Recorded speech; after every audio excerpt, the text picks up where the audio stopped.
and benefiting from that interest that it generates. Very good. Well, thank you, Fabian. Thank you very much. Very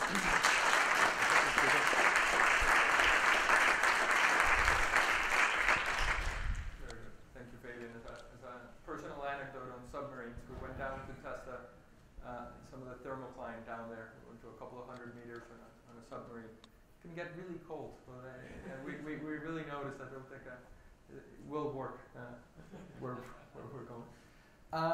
Very good. So moving forward, our next, our first session of the day, more interactive, we're going to do it. It's going to be talking about the market.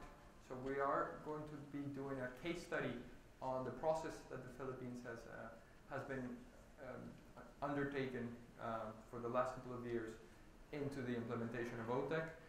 Desiree Latimer, she's the director of Energy Island Pirie Corporation. She is from the Philippines and the UK, has been working the last few years together also with the government and guiding from the government and developers' perspective, not so much from the technology, the process of implementing OTEC plants in the Philippines. We're first going to start with a presentation from Desiree, then a conversation over how the process worked, and then we'll open it up for questions. Desiree.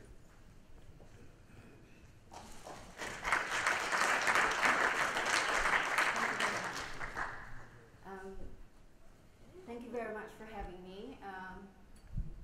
Let's move on to I'm just going to go through, hopefully quickly, just to give you an idea. The ocean resource potential in the Philippines is at 170,000 megawatt.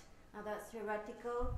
If we can only extract 10% of that, which is 17 gigawatt, that is equivalent already to the installed capacity of the Philippines at the moment. So we instantly double our installed capacity. Electricity market is fairly a big country, 100 million population. Household electrification is only 70%. I think it's going to be a bit more now, to 85%. And basically, it's pretty much coal, and it's expected that most of the increases or power generation will be coming from coal, which is very unfortunate because we're not a coal-producing country.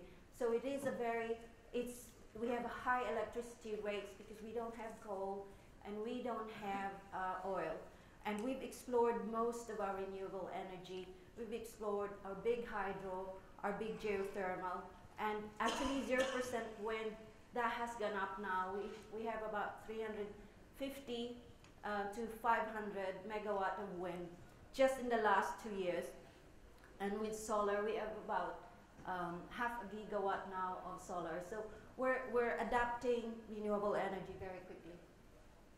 Now, the reason for the recent adaptation of renewable energy is because we have a law, the Renewable Energy Act. Now, this law specifies 5 renewable energies, and fortunately, it includes ocean energy, in particular OTEC. Now, what do we have in this law? So it allows for benefits to the industry. We have 2 types, the fiscal and the non-fiscal. Non-fiscal are really production incentives. So if you're a developer, you get a feed-in tariff for 20 years, and it escalates with the inflation rate, and it's priority purchase. Even if you won't be if the demand is low, you will be the first dispatch. And the off-taker is actually the government, which is the most bankable. Now this is from the Department of Energy. You need to actually update it now. Now the government has an ocean roadmap. So it's already there because we have the law.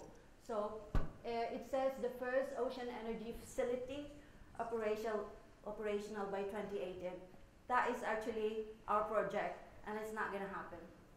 So we're going to miss that target, and we're hoping that by 2025, we're hoping to have 70.5 megawatt of ocean. That's OTEC and also tidal.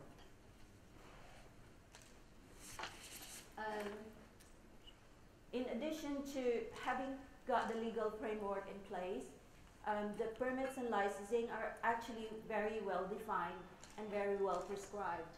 And the three big ones, the purple ones, the first one is the government service contract. We call it the mother of all contracts, of all permit.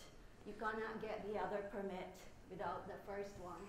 And obviously there's the, instead of PPA, we call it REPA, which is the feed-in tariff, specific to renewable energy, and the local government endorsement. Now, I actually didn't, among the three, environmental compliance certificate is actually sort of number 4. It's not the top 3. There's not much, in terms of compliance, it's not really a very strict compliance to do, mainly because we have not had any ocean energy. So the government's attitude is, let's just go for the minimum requirement and learn from there. The project, just as a background, is in Luzon, which is the largest island, in a town called Zambales. And this is the area. So there's 1,300 hectares concession site from the government. Obviously, we don't need all of that. Just to go back, one of the things that's already prescribed is the safety and exclusion zone of that 1,300 hectares. It's about 10 kilometers from the nearest coast, and the nearest transmission line is just 50 meters, so it's really close. It's about 10 kilometers to the nearest transmission substation, so we only need 10 kilometers overhead cables, 10 kilometers submarine cable. It's also very near a place called Subic Bay, which is a former US naval base. So we have a lot of, there's Keppel there, Hanjin, which I think closed down. It has all these facilities that would be useful for OTEC. And obviously it's near Manila. This is the actual measurement back in 1999, and it's just Luis Vega modeled it for us. So the vertical T, and this is the delta T for Cabangan. It's quite good. It doesn't go below 22 degrees. At the moment, the 10 megawatt, we have an MOU with ACU, DCNS, and ENOC, which is Philippine National Oil Company. And we've signed that in Manila last year with Holland, like my photo there. And there's a crew next to me, Jean, and then you could just about see the guy from DCNS. And so anyway, the investment model, we can think of different models to actually set up OTEC. But as I realize, the more I do the work, the more works I need to do. It's just really by just doing it, you know what needs to be done. And it is every jurisdiction. The Philippines is a big jurisdiction, so it means it's highly regulated. This is the investment model. So what you have is the SPV in the middle. So that would be Pirie and the equity investors. So on one hand, we're not in a position, we don't have any OTEC competence. We're not interested in the technology. We're end users, pure and simple. So we needed an EPC contract. I think the first OTEC plant connected to the grid has to use an EPC contract. It's not possible for us to do that work ourselves as an SPV. So we needed to, there's a technology provider in one end, and then on the other end is the off-taker. And so we sell the power, and then we receive the revenue from NGCP.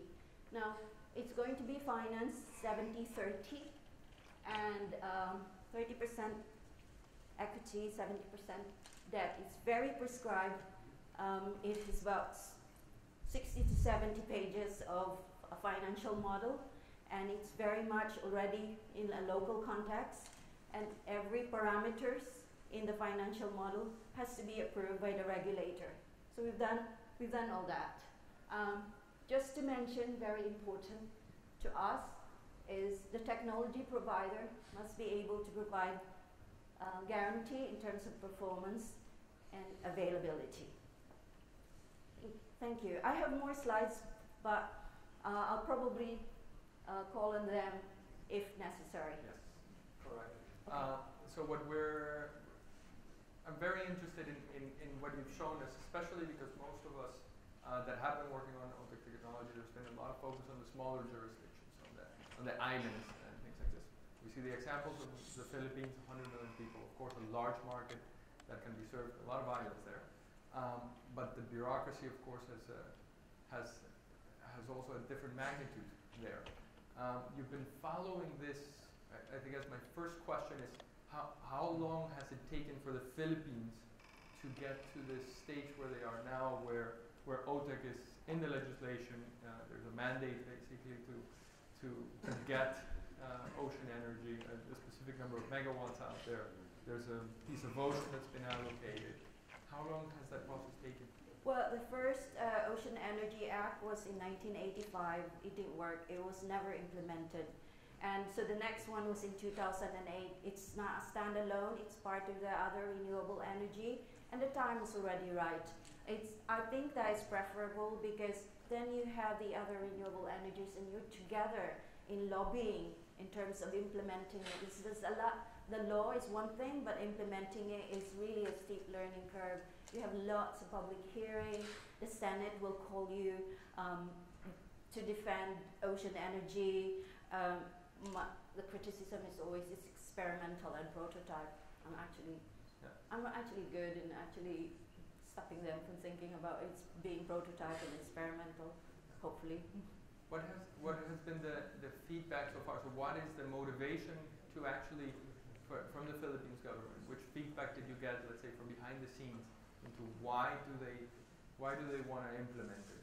Is it just to meet a renewable energy target? Why the ocean? Why not the other renewables? Because it's quite obvious. I mean, it's a very site-specific resource, and it's the only thing that we have untapped because we've explored geothermal, and so there's very strong interest, but it doesn't mean they're going to make it easy for you.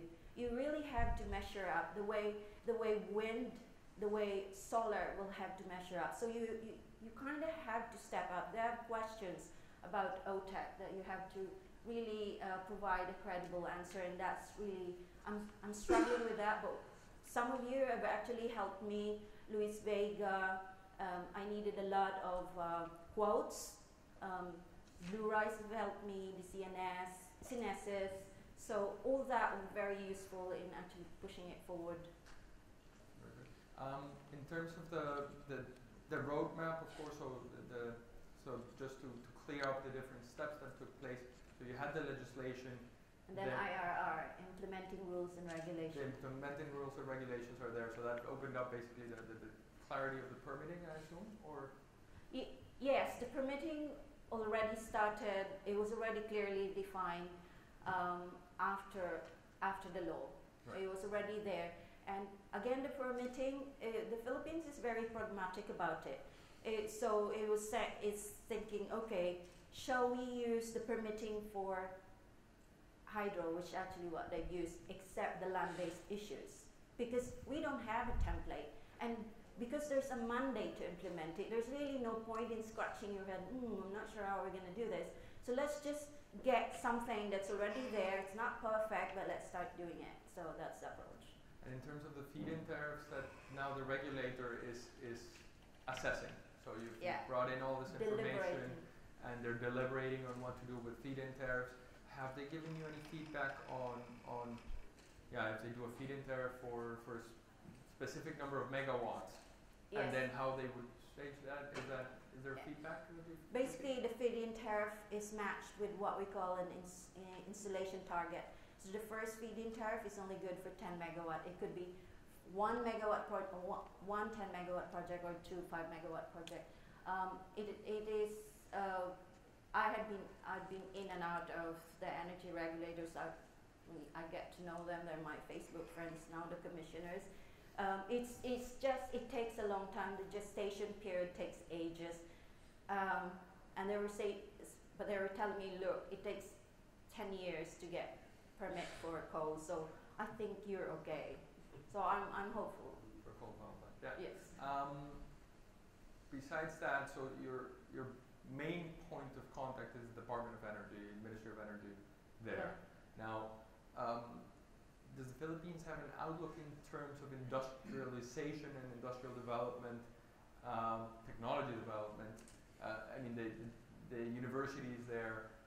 What is that? And just the industry itself. You know, are there any shipyards, things like this that also support this journey that you're on, or how is this? Government-wise, the Department of Energy is on that's the policy side, and then the regulators obviously on the regulatory side.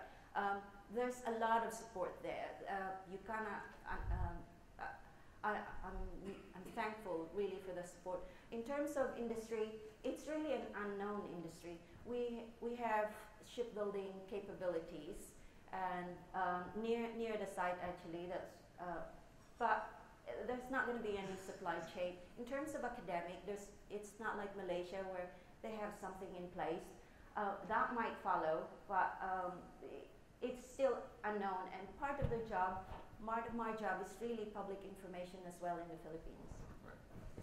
Okay. Now, having followed that, I think one of the biggest questions to the room is, of course, we're all looking forward to see how we can participate onto this. Now, for the other jurisdictions, you have Indonesia next door, you have Malaysia there, you have India, all the other bigger countries, and also the smaller islands that don't have the capability, really, the capacity on understanding how to do all this regulatory process. You've gone through this in the Philippines. What are some of the lessons learned? What you just shouldn't have been done like it was? You could have skipped a step, perhaps. Or do you feel like there's something that's a little bit more concrete that should be getting out there? The law that's there is already there. Should have that been different? I'm really happy with the law. I'm happy that it's under the umbrella of renewable energy. It would have been more difficult to have a standalone OTEC law in terms of implementing and crafting. So that I'm very happy. Obviously, what is lacking is knowledge. I'm probably the only one that's really pushing OTEC in the Philippines, and we don't have the competence at all. So it is really difficult. Instinctively, the Filipinos would like to have ocean, but the first thing they say, wave, and no, it's not wave. Tidal. No one would ever guess it's OTEC. So that sort of public information would have been public good. Information. So let's say the people that are there now, having a little bit of support from some of the academic and international institutions into getting them up to speed before you come to talk to them. Yeah. I mean, the academics, they don't have the competence as well. So it's just unfortunate because it is not an easy concept to actually understand. The OTEC, wave and tidal is so easy. OTEC is just a little bit different because you can't see it. Yeah, no, but it's very interesting that it is one of the, as we saw yesterday, I guess on the legal review that was done worldwide, that the Philippines already has this specifically baked into the law, and the regulatory process is going forward. I want to open up for a couple of questions from the audience as well to see. Yeah. Thank you for a very interesting presentation. Can you repeat the feed-in tariff in terms of US dollars? It's actually between 40 to 42 cents. That's very generous. Yes, but that is actually based on This is based on the financial model. It shows you that the unit capacity of plant is 1.8. That's the turbine. Of course, we can easily do 4. So 4, that's 1.8 by 2, but we can do 4 by 4, 16 for 16, and then the net would be around 10 megawatt. And the 17, it has a lot of parameters. So for example,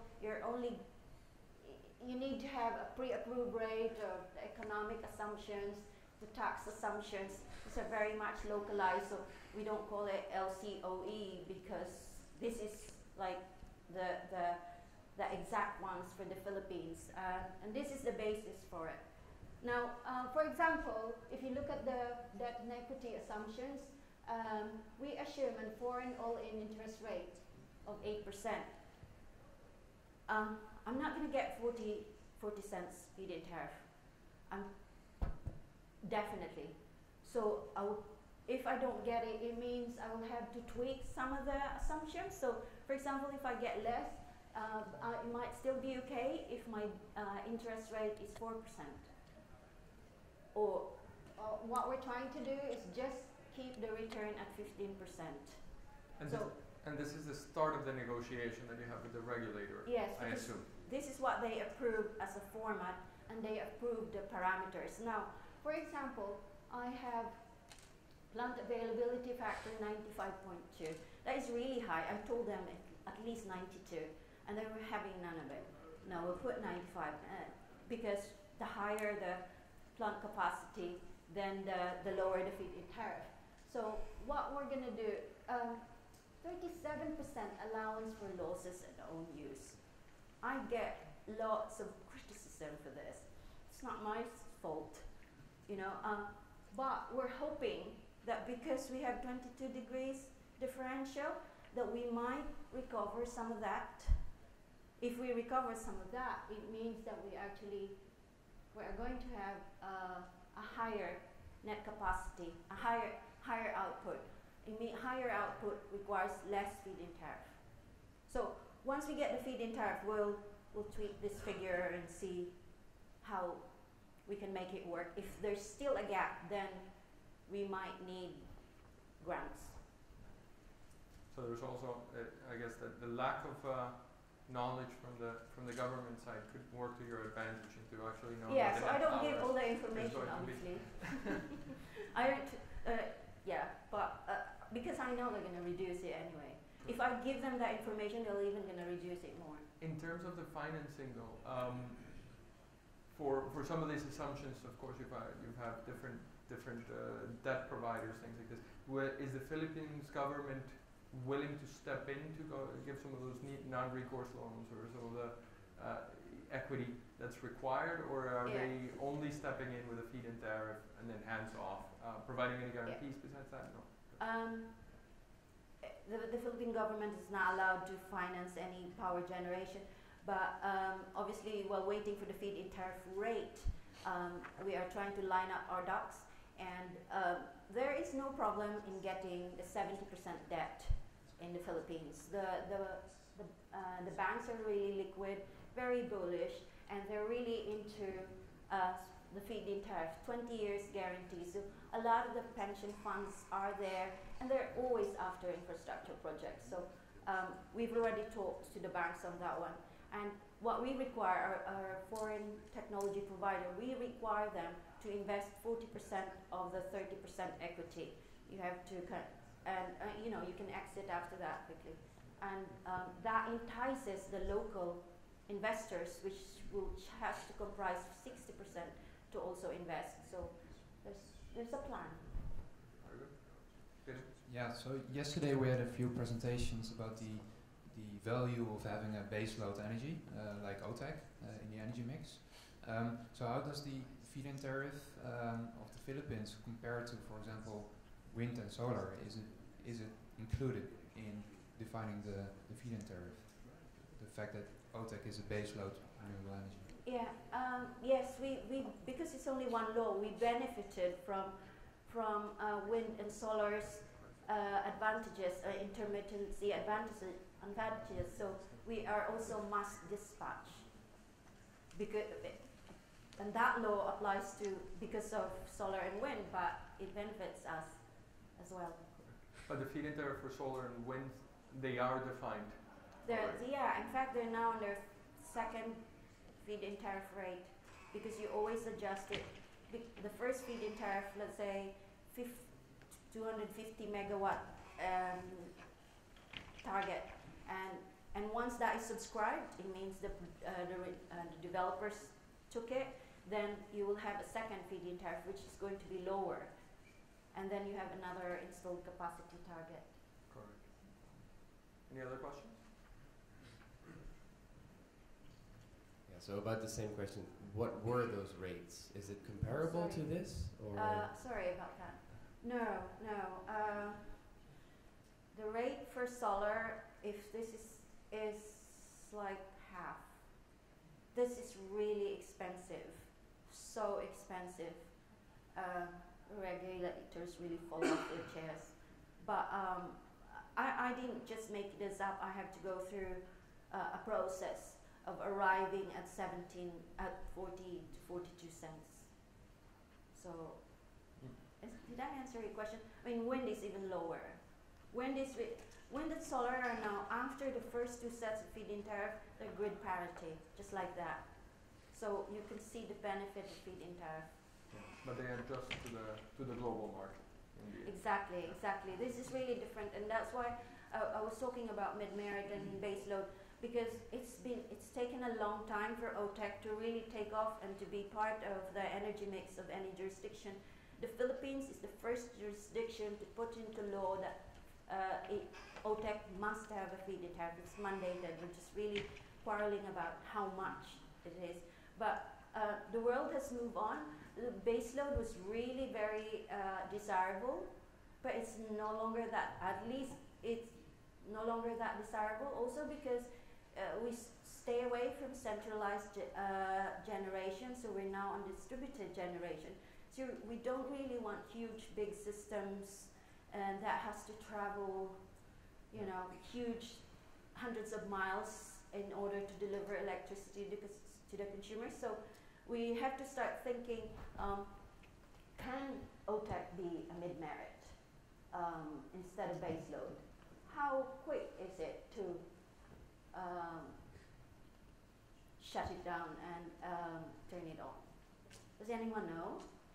But I think in the end it's a perception issue into the decentralized versus centralized on different jurisdictions and the messaging that's been going out there. Well, I think you also make more money if you're mid-merit rather than baseload, because with baseload you always have to accept the base price in exchange for running continuously.